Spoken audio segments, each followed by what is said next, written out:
J'ai un coup de gueule à faire passer dans cette vidéo. Je ne suis pas content. Est-ce que Karim Benzema mérite son ballon d'or? Je dis oui. J'ai vu et on a tous vu les efforts qu'il a fournis depuis le départ de Cristiano Ronaldo. Je ne sais pas quel est ton point de vue, ce que tu penses, mais pour moi, il mérite. Ce n'est pas ça qui m'intéresse. Ce qui m'intéresse, ce sont les propos de Thibaut Courtois, son coéquipier, gardien de but du Real de Madrid et de l'équipe nationale de la Belgique. Il dit que c'est impossible pour un gardien de gagner le ballon d'or. Il a raison à 350% et je le soutiens à 1000%. C'est en 1963 que Yashin gagne le ballon d'or. C'est le seul gardien de but. Depuis, plus personne d'autre. Est-ce que vous trouvez que c'est normal? Je suis un ancien gardien de but. Aujourd'hui, je suis préparateur mental. Je peux vous dire quelque chose, c'est que nous sommes sous-estimés dans le monde du foot. Ça, c'est la vérité. Je vais vous donner des exemples objectifs. Combien on paye un attaquant dans le marché des transferts? Combien on paye un gardien de but? Vous allez me dire que l'attaquant est plus important que le gardien de but. Prenons quelques exemples. Si dans un match, l'attaquant marque 10 buts devant et que le gardien en prend 50 derrière, l'équipe va aller loin. Vous-même dites-moi, l'équipe va gagner le match? Vraiment, répondez-moi. Hein.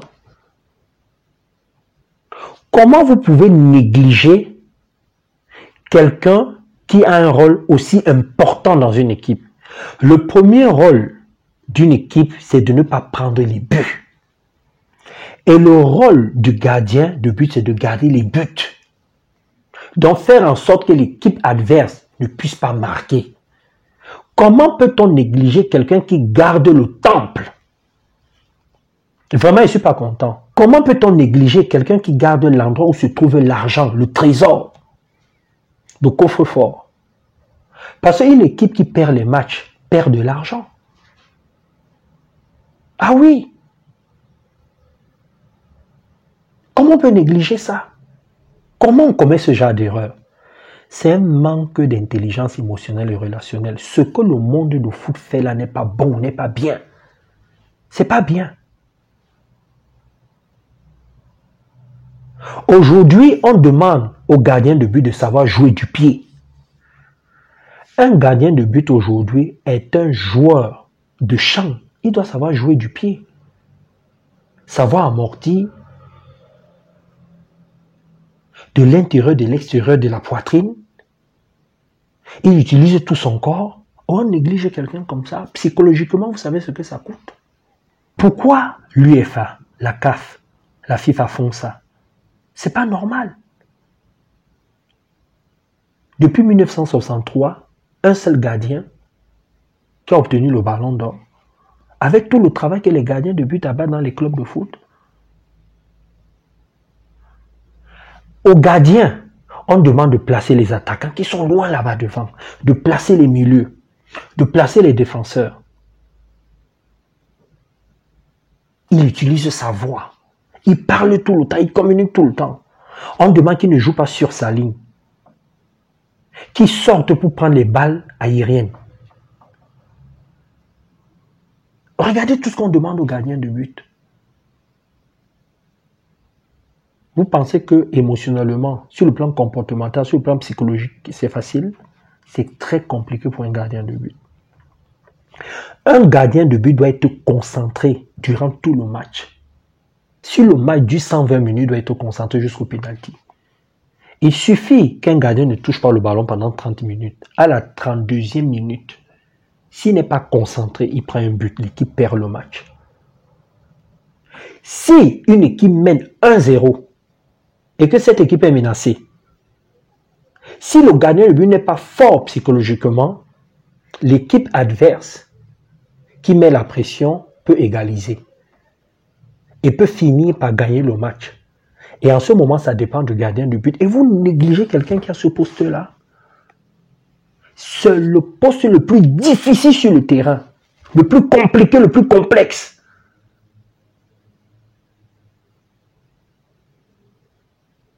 Il est en dernière position. Il se retrouve constamment en danger.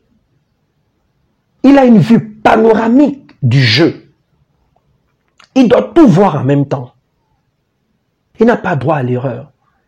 Une erreur peut être fatale. On doit chouchouter les gardiens de but.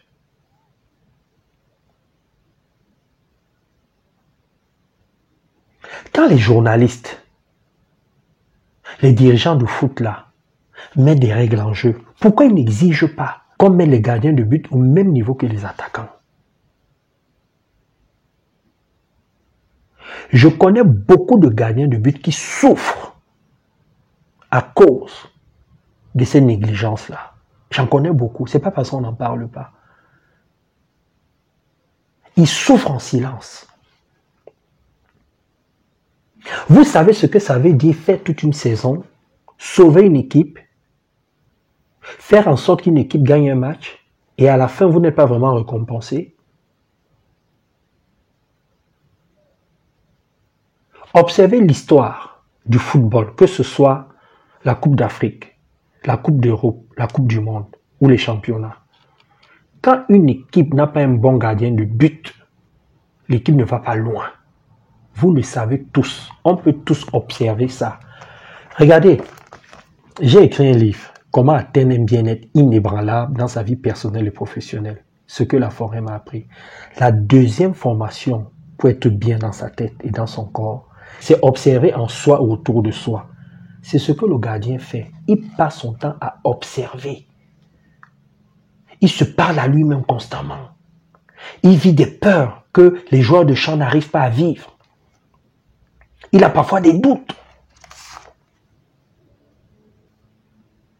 Il a presque les mêmes problèmes que l'attaquant vit. Mais chez le gardien de but, c'est encore beaucoup plus accentué. Regardez pendant les championnats, pendant les grandes compétitions. Regardez ce qui se passe au Paris Saint-Germain entre les deux grands gardiens. Quand un gardien est au banc, vous connaissez sa douleur, sa souffrance psychologique. Faites quelque chose. Maintenant, je vais m'adresser aux gardiens de but. Moi, je ne joue plus. Je suis passé de l'autre côté, je suis préparateur mental. Si on ne s'organise pas, rien ne se passera pour nous. On doit créer une association de gardiens de but, une association forte, avec à la tête les grands gardiens de but qui ont marqué l'histoire du foot. Il y en a plein. Et dans cette association, on doit retrouver les anciens gardiens et ceux qui sont toujours en activité. Pourquoi il faut le faire? Pour deux raisons. La première raison, c'est celle-ci. Pour se faire entendre, il faut parler fort. Il faut des têtes fortes. Il faut faire des propositions fortes. C'est très important. Observez l'histoire de notre société, de l'humanité. Les femmes ont été négligées. Elles se sont mises en association avec le soutien des hommes. Aujourd'hui, on retrouve des femmes qui gouvernent les peuples, qui ont des postes élevés dans les entreprises. Les Noirs se sont battus pendant des années pour qu'on puisse les intégrer comme tout le monde, comme tout être humain dans la société. Le combat a marché et est en train de s'améliorer. Si les gardiens de but dans le foot ne se battent pas, ne vont pas faire des propositions fortes à la FIFA, à l'UEFA, à la CAF, rien ne se passera. On doit se battre, se mobiliser. C'est tout ce qu'il y a à faire. On doit intégrer à notre combat les journalistes qui votent pour le ballon d'or, les entraîneurs, les dirigeants, pour qu'on soit valorisé dans le marché des transferts. Sur le plan salarial, c'est très important. Il faut le faire. Ça, c'est la première raison. La seconde raison, c'est qu'il faut mobiliser les spectateurs, les téléspectateurs, toutes les personnes qui s'intéressent au foot, les gouvernements. Oui, il faut en parler. Il y a beaucoup d'anciens gardiens de but qui sont influents dans leur pays, qui ont une voix qui porte. Il faut en parler auprès des gouvernements. Parce qu'il ne faut pas croire, les gouvernements ont un rôle très important dans le monde du foot. N'écoutez pas ce que la FIFA dit souvent là qu'on est indépendant, ce n'est pas vrai. Toutes les fédérations là qui se trouvent dans les différents pays là sont en accord avec leur gouvernement. Donc les différents gouvernements doivent soutenir cette association là. Je vous dis, battons-nous, si on ne fait pas ça, rien ne va marcher. Moi j'ai donné une idée. Que tous les gardiens qui sont en activité ou qui ne le sont plus, essayons de faire quelque chose. Je vous demande, vous qui aimez le foot, qui me suivez, partagez cette vidéo. Taguez-moi les joueurs de foot, les anciens gardiens de but, les gardiens de but qui sont toujours en activité, les entraîneurs, tous les acteurs du foot. Ceux qui travaillent dans les administrations, faites quelque chose. Parce que grâce aux gardiens de but, les équipes gagnent les matchs. Il y a du spectacle. C'est très important. Tous ceux qui veulent être accompagnés sur la confiance en soi, la gestion du stress, la mission de vie, l'efficacité, le management et tout ce que vous voulez sur le plan personnel et professionnel, vous nous contactez à ce numéro. C'était mon coup de gueule. Je m'appelle Brian Lambeau.